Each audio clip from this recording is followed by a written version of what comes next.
On se retrouve pour la petite vidéo sur comment réussir son coat aujourd'hui, qui fait suite à la vidéo où on parlait un peu du coat, de ce que c'est le glass, ce que c'est le coat, le premier coat qu'on fait sur la planche. Bref, c'est une vidéo qui est assez intéressante et assez importante, je pense, parce que ça fait vraiment partie de la finition de la planche et c'est pas si facile que ça de le réussir.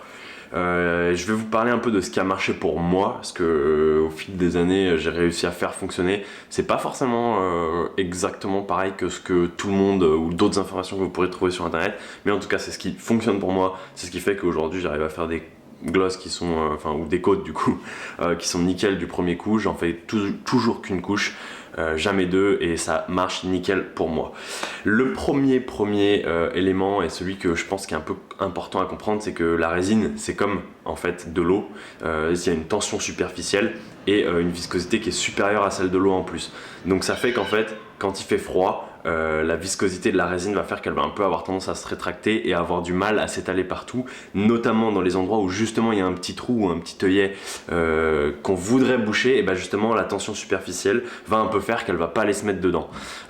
Donc le truc un peu le plus important pour moi, c'est d'essayer, si possible, de travailler à température montante et pas à température descendante, et de surtout rien chauffer en fait.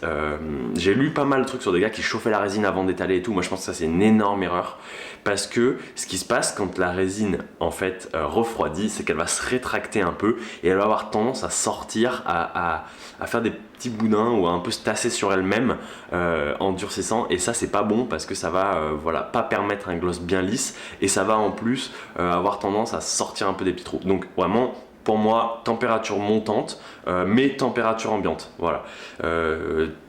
Pas se compliquer la vie, pas trop chauffer, pas avoir trop d'éléments. Évidemment il faut qu'il n'y ait rien qui souffle dans la pièce, faut pas qu'il y ait de courant d'air, pas de machin, parce que toutes les poussières vont se mettre sur le coat, et vous voulez que votre coat il soit le plus propre possible. On va parler de poussière, on va parler de gras, parce que c'est le deuxième truc pour moi qui est hyper important, c'est de en fait avoir une base, c'est-à-dire la résine dessous qui est nickel. S'il y a de la poussière dessous, il faut souffler, nettoyer le mieux possible. Il faut vraiment qu'il reste aucune poussière, parce que ça va perturber un peu la résine. Pareil pour les traces de doigts, les doigts ils sont toujours gras quoi qu'il arrive.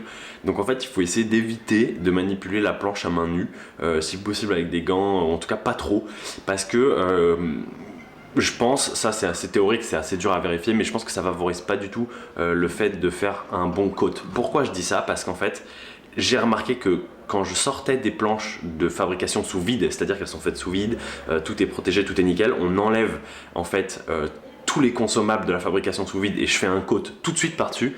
Ça c'est les coats les mieux réussis, c'est ceux-là. Parce qu'en fait je pense que la planche a ni poussière, ni gras, ni rien. En fait elle est hyper brute, elle est hyper propre, nickel, et du coup le coat, il n'y a rien qui vient le perturber. Tout se passe super bien quand je fais ces coats là. Donc pour moi il faut un peu essayer de se dire voilà, pas trop la toucher, pas trop la bidouiller, c'est quand même quelque chose de super important. Ensuite il y a une vraie question qui va vous aider à faire un coat meilleur, c'est la quantité de résine. C'est-à-dire que souvent, surtout pour les coats en époxy, quand on n'a pas commandé trop de résine, on est un peu light sur le coat, on utilise la résine qui nous reste.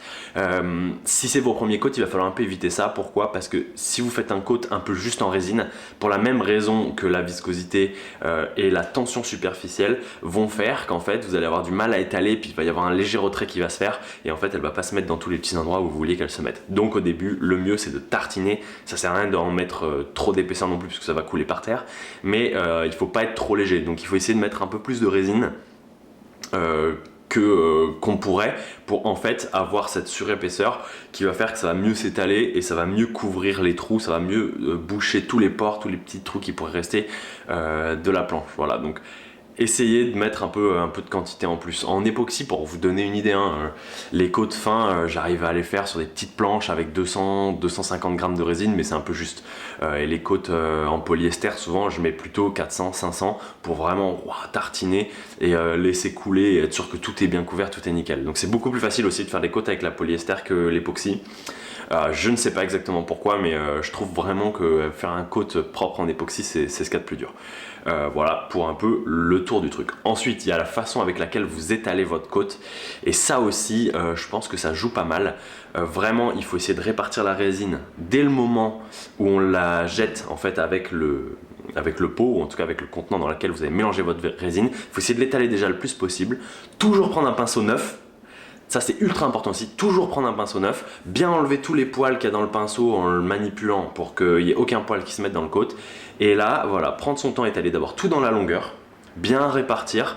Il faut appuyer un petit peu quand même en fait pour que ça rentre vraiment, que ça vienne se mettre. Il ne faut pas juste étaler tout doux. Le premier coup, on étale en appuyant bien et ensuite on va croiser. C'est-à-dire qu'on va prendre la planche et on va faire à 45 degrés dans les deux sens, comme ça, pour vraiment venir être sûr que la résine est bien répartie. Et une fois qu'on a fait ça, on va cette fois reprendre le pinceau en appuyant pas du tout, partir du tail au nose, et là quasiment sans appuyer, donc juste en soutenant juste le pinceau, on va faire toute la longueur. Et on fait comme ça toute la longueur de la planche jusqu'à ce qu'on ait recouvert toute la surface dans la longueur. Voilà, ça c'est vraiment la technique que j'utilise, j'ai pas trouvé mieux, et en fait quand c'est là, on s'arrête. Il faut pas trop manipuler la résine parce qu'encore une fois, en la manipulant, on va l'humidifier avec l'humidité de l'air, on va faire plein de petits trucs qui vont faire que ça va marcher un petit peu moins bien. Donc on essaie de la manipuler un peu le moins possible, mais quand même suffisamment et en appuyant suffisamment au début pour qu'elle soit répartie partout.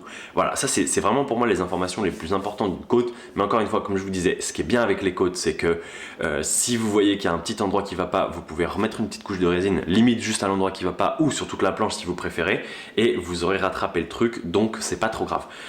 Mais c'est assez intéressant d'essayer de faire des côtes propres et bien du premier coup, puisque vous allez gagner en poids et du coup vous allez gagner en performance pour votre planche. Évidemment, un côte un peu plus épais va quand même protéger un petit peu plus la planche des coups et tout ça, mais c'est pas structurel comme la fibre, donc voilà, ça fait moins de différence. Et voilà, si vous avez des questions sur le côte, n'hésitez pas à les poser. On commence à avoir fait un peu le tour du sujet. C'est un sujet super intéressant. Évidemment, vous allez, si vous faites une planche ou deux, ou même entre le premier côte et le deuxième côte, vous allez gagner en expérience. Voilà, pensez bien à acheter des pinceaux neufs. Ça, je dirais que c'est quand même le truc qui fait aussi vraiment la différence de toujours utiliser un pinceau neuf et propre. Ça aide quand même pas mal, et puis prévoir un peu de résine en plus. Voilà, j'espère que ça vous a plu. Pensez à vous abonner, à liker, poser des commentaires, et je vous dis à bientôt pour une prochaine vidéo.